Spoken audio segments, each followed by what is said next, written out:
আল্লাহ তাবারক তাআলা কুরআনুল কারীমের ভিতরে বলেন, ওয়া ইলা আদি আখাহুম হুদা। আল্লাহ রাব্বুল আলামিন বলেছেন বিশ্বনবীর উপরে, বিশ্বনবীকে অতীতের এক ইতিহাস অবগত করিয়ে দিচ্ছেন। কোন ইতিহাস? আল্লাহ পাক তার রাসূলকে যে কাজের দায়িত্ব দিয়ে প্রেরণ করেছিলেন, তার পূর্ববর্তী অন্যান্য নবীদেরকেও একই কাজের দায়িত্ব দিয়েছিলেন।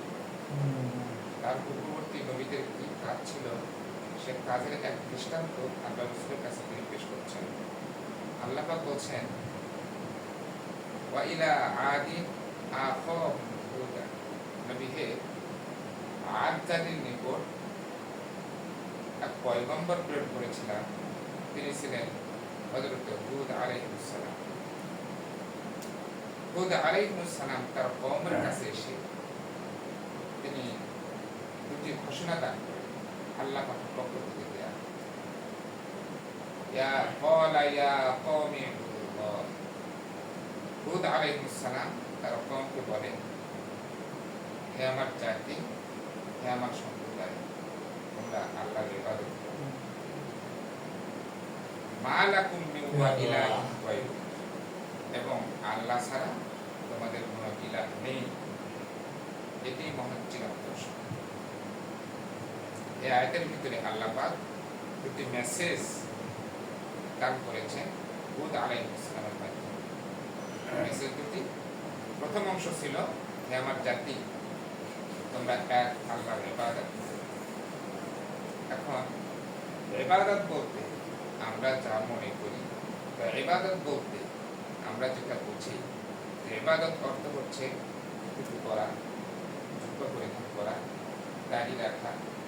ইবাদত শব্দের অর্থ হচ্ছে সালাত আদায় করা। ইবাদত মানে হচ্ছে সিয়াম পালন করা, যাকাত প্রদান করা। এগুলো সব ইবাদত, এতে কোনো সন্দেহ নেই। এগুলো সব ইবাদত। হজ করা, জনকল্যাণমূলক কাজ করা, এই সবগুলো ইবাদত।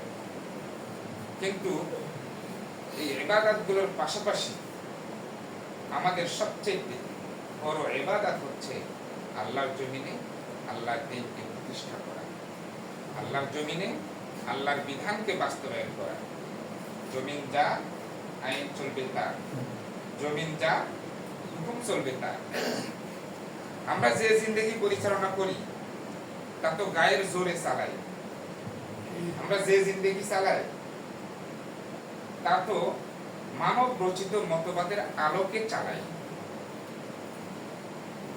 আমাদের জিন্দেগি পরিচালনা গায়ের জোরে পরিচালনা করার কোনো সুযোগ নেই। আমরা যে জিন্দেগি বর্তমান চালাচ্ছি তা সরাসরি কোরআন এবং হাদিসের বিপক্ষে জীবন পরিচালনা অতিবাহিত করছে। তার কারণ হচ্ছে ইবাদত মানে আমরা শুধু সিয়াম পালন করছি, সালাত আদায় করছি, যাকাত প্রদান করছি, জনকল্যাণমূলক কাজ করছি, কিন্তু আল্লাহর জমিনে আল্লাহর দ্বীন বিজয়ী হোক, আল্লাহর জমিনে আল্লাহর দ্বীন কায়েম হোক, এই আন্দোলনে অনেক অংশ আমরা পিছিয়ে। এই আন্দোলনকে যদি আমরা ইবাদত হিসেবে না করি, এরা হচ্ছে সবচাইতে বড় ইবাদত। কারণ সূরা আল ফাতহর 28 নম্বর আয়াতে আল্লাহ পাক বলেন, ওয়াল্লাযী আরসালা রাসূলাহু বিল হুদা ওয়া দীনিল হক লিইয়ুযহিরাহু আলাদ দ্বীন কুল্লিহি ওয়ালাউ কারিহাল মুশরিকুন। আল্লাহ পাক আমাদের নবীকে প্রেরণ করেছেন, তাকে হুদা দান করেছেন, সত্য দ্বীন দান করেছেন। আর এই হুদা এবং সত্য দ্বীন দান করার পরে আল্লাহ পাক আমাদের রাসূলকে একটা কাজ দিয়েছেন, লিইয়ুযহিরাহু আলাদ দ্বীন কুল্লিহি ওয়ালাউ কারিহাল মুশরিকুন।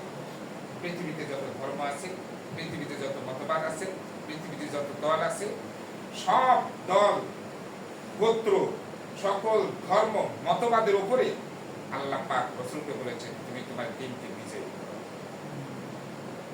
তুমি তোমার মতাদর্শের বিজয়ী করো।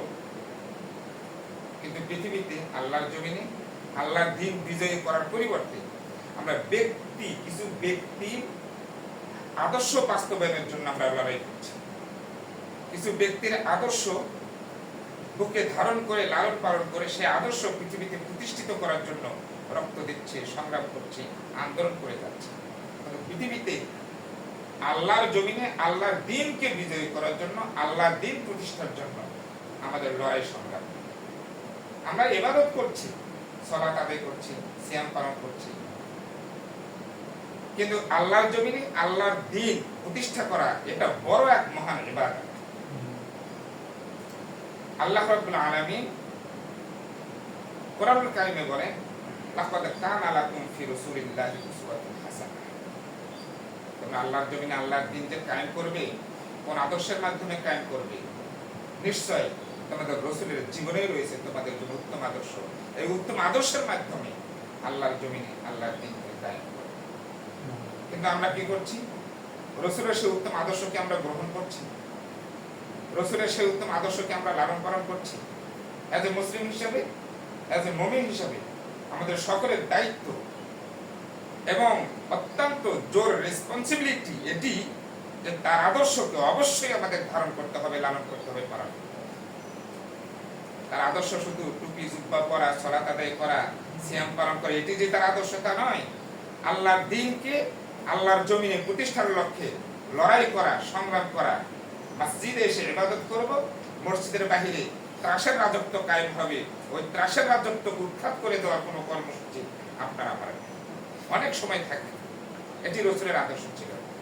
আল্লাহ রাসূল সাল্লাল্লাহু আলাইহি ওয়াসাল্লাম যেমন মসজিদে এসে ইবাদত করতে, মসজিদের বাহিরে দুর্নীতির সাম্রাজ্যকে দূর করার জন্য একটি সুন্দর, সুখী, সমৃদ্ধ সমাজ বিনির্মাণের জন্য তিনি কর্মসূচি দিয়েছেন, তিনি আন্দোলন করেছেন। এই যে মসজিদের বাহিরে দুর্নীতিযুক্ত ব্যবস্থাপনাকে দূর করার জন্য মসজিদের বাহিরে আমাদের দিন প্রতিষ্ঠার লড়াই, সংগ্রাম, আন্দোলন করা রাসূলের যে আদর্শ ছিল, সেই আদর্শ আমাদের সকলের ধারণ করা হচ্ছে। আমরা মসজিদের ইবাদত করছি, মসজিদের বাহিরের যে বিশাল ইবাদত তা কিন্তু আমরা করছি। আর এই সুযোগে ব্যক্তি স্বার্থ সিদ্ধির জন্য ক্ষমতার মসনদে বসে দুর্নীতির পাহাড় তৈরি করে এই দেশের হাজার হাজার কোটি কোটি টাকা বিদেশে পাচার করা হচ্ছে। তার একটাই মাত্র কারণ যে এই জমিনে আল্লাহর বিধান বাস্তবায়ন। কোরআনুল কারীম হচ্ছে আমাদের জন্য জীবন ব্যবস্থা। কোরআনুল কারীম হচ্ছে আমাদের জন্য জীবন ব্যবস্থা। এটি এক নীতিমালা, মুসলমানদের জন্য এক মহান সংবিধান।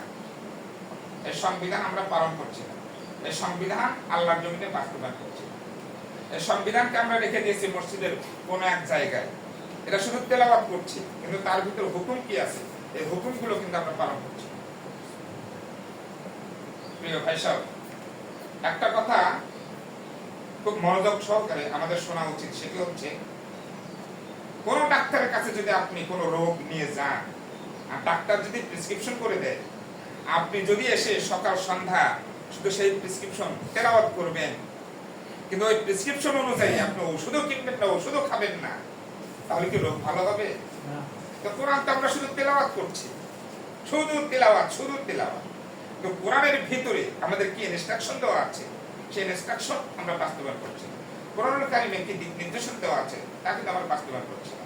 অথবা মনে করেন আপনি কোনো এক রোগের জন্য কোনো ডাক্তারের কাছে গিয়েছেন, ডাক্তার প্রেসক্রিপশন করে দিয়েছে, এই প্রেসক্রিপশন আপনার মনের মতো হয়নি বলে আপনি মনে করছেন, এবং সেই প্রেসক্রিপশনের ঔষধ আপনি কিছু সংযোজন বিয়োজন করে নিজের মতো করে খাচ্ছেন। এবার বলেন দেখি, রোগ কমবে না বাড়বে? এটি যদি আপনি বুঝে থাকেন, তাহলে আমরা যে জীবন জিন্দেগি পরিচালনা করছি, আল্লাহ পাক যে নিয়ম নীতিমালা দিয়েছেন, আল্লাহ পাক কোরআনুল কারীমকে আমাদের জন্য প্রেসক্রিপশন হিসেবে দিয়েছে, সেই প্রেসক্রিপশন হিসেবে যদি আমরা আমাদের জীবন জিন্দেগি পরিচালনা না করি এবং আমাদের সেখানে কিছু সংযোজন বিয়োজন করে নিজের খেয়াল খুশি মতো আমরা যদি জীবন পরিচালনা করি, তাহলে বিপদ কি কম না বেশি? সম্মানিত ভাইরা, সুতরাং এটি মহান সত্য, কোরআন শুধু তেলাওয়াতের জন্য নয়, কোরআন হচ্ছে বাস্তবায়নের জন্য। এই কোরআনুল কারীমে আল্লাহ পাক বলেন, আস-সারিকু আস-সারিকাতু ফাকতাউ আইদিহিম, চোর হোক আর চুন্নি হোক, ওর হাত কেটে দাও। এটা আল্লাহর বিধান, আল্লাহর কোরআনের বিধান। নামাজে সুন্দর করে তেলাওয়াত করছেন, কি ভয়ঙ্কর প্রতারণা আমরা করছি আল্লাহর সঙ্গে। মসজিদের ভেতরে ইমাম হয়ে, আলেম হয়ে ইমামতি করছি, আল্লাহু আকবার তেলাওয়াত করছি, কি সুললিত কণ্ঠে, আস-সারিকু ওয়াস-সারিকাতু ফাকতাউ আইদিহিম। তেলাওয়াত করছে আল্লাহর বিধান। আল্লাহ বলছেন চোর হোক চুন্নি হোক ওর হাত কেটে দাও। আমি ইমাম হয়ে নামাজের ভিতরে এটা তেলাওয়াত করছি, মসজিদের বাহিরে গিয়ে এর বাস্তবায়নের জন্য কোন আন্দোলন আমি করছি। নামাজের ভিতরে তেলাওয়াত, নামাজের বাহিরে গিয়ে তার বিরোধিতা। নামাজের ভিতরে স্বীকার করি, নামাজের বাহিরে গিয়ে তার বিরোধিতা করি। এটি কোন আদর্শ? কি হবে আমাদের এই মুখটা টুপি দিয়ে ইবাদতের কথা বলে? কি হবে এই সালাত নামক ইবাদত দিয়ে? কি হবে এই সিয়াম নামক ইবাদত দিয়ে? কি হবে লোক দেখানো দাড়ি টুপি জুব্বা নামক ইবাদত আদায় করে? আমার তো মনে হয় এই একটা বিধান যদি আমাদের দেশে বাস্তবায়ন থাকতো, এই একটা আইন যদি আমাদের সংবিধানে সংযোজন করা হতো, এই গ্রাম অঞ্চলে যতগুলো মানুষ আছে আমরা সুস্থ দেহ নিয়ে ঠিকই রায় কথা হাট বাজারে চলাফেরা করতে পারতাম, আমাদের হাত পাও ঠিকই থাকতো। আমার মনে হয় বর্তমান সংসদের যতগুলো সদস্য এ পর্যন্ত আমরা দেখেছি তাদের যে ইতিহাস, এই ইতিহাসগুলো পড়লে তো মনে হয় এইগুলোর একটারও হাত থাকতো না, প্রত্যেকটাই হাত কাটা থাকতো। কারণ এরা কোটি কোটি কোটি কোটি মিলিয়ন মিলিয়ন টাকা আমাদের দেশ থেকে বিদেশে পাচার করেছে। আর সেই কষ্ট আমাদের মেনে নিতে হয়। দৈনন্দিন দ্রব্য মূল্যের ঊর্ধ্বগতিতে সাধারণ আমজনতার না বিশ্বাস, এত কোটি কোটি টাকা দুর্নীতি করা হচ্ছে। আরে ভাই, আপনি মাথায় টুপি দেন, আমি মাথায় টুপি করি, এই যে সালাত আদায় করি, সিয়াম পালন করি, এই ইবাদত করার পরে যারা দুর্নীতি তৈরি করবে, যারা দুর্নীতি করবে তাদেরকে আমরা সংসদে পাঠাচ্ছি, তাদেরকে আমরা সংসদে পাঠাচ্ছি। কি হবে ইবাদত দিয়ে? ওর অংশটাকে আমাদেরকে নিতে হবে না? আর যারা চায় জমিন যা আইন চলবে তার, আপনি আমি তার বিরোধিতা করে যাচ্ছি, কি হবে ইবাদত দিয়ে? কি হবে এই টুপি জুব্বা দিয়ে? মনে করছেন এগুলো আপনাকে জান্নাতে নিয়ে যেতে পারবে? একদল ক্ষমতার মসনদে বসে, ক্ষমতার গদিতে বসে লুটতারদের রাজত্ব কায়েম করছে, আপনি তাদেরকে অবলীলায় ভাবে সমর্থন করে যাচ্ছেন। আর কেউ চাচ্ছে আল্লাহ রাসূল সাল্লাল্লাহু আলাইহি ওয়াসাল্লামের আদর্শকে ধারণ করে লালন পালন করে আল্লাহর জমিনে আল্লাহর দ্বীনকে বিজয়ী করার জন্য লড়াই সংগ্রাম করছে, এবং তারা চাচ্ছে একটা দুর্নীতিমুক্ত সুন্দর সমাজ ব্যবস্থা তৈরি করার জন্য। আর আপনি তার বিরোধিতা করছেন, আপনি তার বিরোধিতা করছেন। কি হবে এই সালাত? কি হবে এই সিয়াম? কি মনে করেছি? ওই যে বললাম না শুরুতে, আমরা যে জীবন জিন্দেগি চালাই তা তো গায়ের জোরে চালাই। কোরআনে কি আছে না আছে ওটা থাক, আমি আমার মতো করে চলি। অথচ আল্লাহ পাক কোরআনুল কারিমে বলেছেন, মা আতাকুমুর রাসূলু ফাখুযুহু, তোমাদের রাসূল যা নিয়ে এসেছে তা তোমরা দৃঢ়তার সঙ্গে আঁকড়িয়ে ধরো। আমাদের রাসূলের কাছে কি আসছে? কোরআন আসছে। প্রত্যেকদিন এখানে আমরা সালাত আদায় করি, কিন্তু কোরআন অধ্যয়ন করেছেন। কোরআনের ভিতরে কি আছে আমরা বোঝার চেষ্টা করি কয়েকজন। ওটা কি শুধু তেলাওয়াতের জন্য আর তাবিজ বানায় বিক্রি করার জন্য, আর মানুষ মরলে সেই বাড়িতে গিয়ে তেলাওয়াত করার জন্য? এই ধারণা যারাই পোষণ করবে, কত ভয়ঙ্কর পরিস্থিতির ভিতরে তারা আছে। কোরআন হচ্ছে অধ্যয়নের জন্য। কোরআন শুধু তেলাওয়াত নয়, কোরআন জানতে হবে, বুঝতে হবে। কোরআনের আদর্শ, কোরআনের রাজত্ব, আল্লাহর জমিন থেকে শয়তানের রাজত্বের মূলোৎপাটন করে, শয়তানের রাজত্ব মূলোৎপাটন করে আল্লাহর জমিনে আল্লাহর রাজত্ব বিজয়ী করার জন্য আল্লাহ পাক তার নবী রাসূলদেরকে দুনিয়াতে প্রেরণ করেছেন। লিইয়ুযহিরাহু আলাদ-দীন কুল্লিহি ওয়ালাউ কারিহাল মুশরিকুন। আর এই কাজ যখন করতে যাবে, নবী আলাইহিস সালাম যখন এই কাজ করতে গিয়েছে, মুশরিকদের গা ঝালাপালা করেছে, তারা এই বিরোধিতা করেছে। আর তার ওয়ারিস হিসেবে আমরা যারা উম্মত হিসেবে এই কাজের দায়িত্ব যারাই পালন করছেন, এক শ্রেণীর মানুষ তাদের বিরোধিতা করে যাচ্ছে। আবার দেখতে পাচ্ছি যে এক শ্রেণী তো টুপিওয়ালারাই বিরোধিতা করছে, এক শ্রেণীর সালাত আদায়কারী এর বিরোধিতা করছে। কি হবে এই সালাত আর সিয়াম, এই টুপি জুব্বা, এই ইবাদত? সম্মানিত ভাইরা, এবার আসুন সূরা হুদের 50 নম্বর আয়াতে আল্লাহ পাক যে বললেন, ওয়াইলা আদিন আখাহুম হুদা ক্বালা ইয়া কওমি ইবুদুল্লাহ, হে আমার কওম তোমরা ইবাদত করো। ইবাদত নিয়ে কিছুক্ষণ কথা বললাম।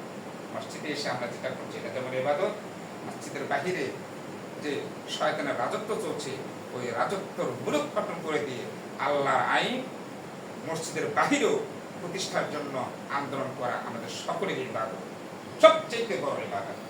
কারণ মসজিদে আমরা যারা এসে নামাজ পড়ি, আমরা চুরি খুব কমই করি, কথা বলেন না কেন?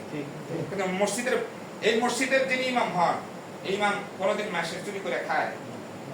এই ইমামের আনুগত্য করছেন। একজন মসজিদের ইমামকে যদি নিয়োগ দিতে চান, তার কত ভাবে কত কি তার দেখতেছেন। আর মসজিদের বাহিরে রাজত্বের যারা ইমামতি করছেন, দুনিয়ার চোর, লুচ্চা, বাটপার, দুর্নীতিবাজ, তাদেরকে ইমাম হিসেবে আপনারা আমরা মেনে নিচ্ছি, অবশ্যই মেনে নিচ্ছি।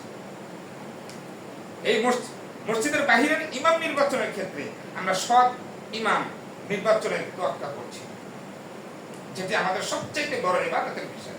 মানুষ কষ্ট পাচ্ছে, তাদের দুর্নীতির জন্য, দ্রব্যমূল্য ঊর্ধ্বগতির জন্য সাধারণ মানুষ কষ্ট পাচ্ছে। সুতরাং মসজিদে যেমন ইবাদত থাকবে, মসজিদের বাহিরে শয়তানের রাজত্বকে উৎখাত করে দিয়ে আল্লাহর জমিনে আল্লাহর বিধানকে বাস্তবায়নের ইবাদত, এটি আমাদের সকলের ভিতরে সবচেয়ে বড় ইবাদত। সম্মানিত ভাইরা, এই আয়াতের শেষে কিন্তু আল্লাহ পাক বলছেন, মা লাকুম মিন ইলাহিন গায়রুহু, আল্লাহ ছাড়া তোমাদের কোনো ইলাহ নাই, আল্লাহ ছাড়া তোমাদের কোনো ইলাহ নাই। এই যে ইলাহ, ইলাহুনের ব্যাখ্যা আমরা আমাদের মনের মতো করে করে চলছি। ইলাহুনের ব্যাখ্যা কালেমা তাইয়্যিবা লা ইলাহা ইল্লাল্লাহ, আল্লাহ ছাড়া কোনো ইলাহ নাই। কারণ ইলাহুন, ইলাহুন হলো সৃষ্টিকর্তা, আইনদাতা, রিজিকদাতা। আমরা কিন্তু ইলাহুনের ব্যাখ্যা সৃষ্টিকর্তা, রিজিকদাতা, হায়াতদাতা, মৃত্যুদাতা সব স্বীকার করি, কিন্তু আল্লাহ যে আইনদাতা এটা স্বীকার করতে চাই। আল্লাহ পাক বলছেন, মা লাকুম মিন ইলাহিন গায়রুহু, আল্লাহ ছাড়া তোমাদের কোনো ইলাহ নাই, অর্থাৎ আল্লাহ ছাড়া তোমাদের কোনো আইনদাতা নাই। আমরা মানব রচিত আইন, বাংলাদেশের যে লিখিত সংবিধান, এই সংবিধান মানুষ লিখেছে, এই সংবিধান আমরা মানতে বাধ্য হচ্ছি। অথচ as a Muslim and as a momin, একজন মুমিন হিসেবে, একজন মুসলমান হিসেবে তাকে আল্লাহ পাক যে সংবিধান কোরআন দিয়েছেন, এই সংবিধান অনুযায়ী জীবন করে চলা।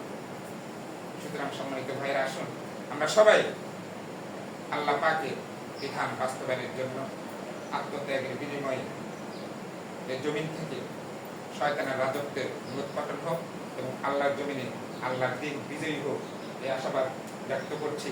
আর এই আশাবাদ সামনে রেখে বাংলাদেশ জামাত ইসলাম কাজ করে যাচ্ছে।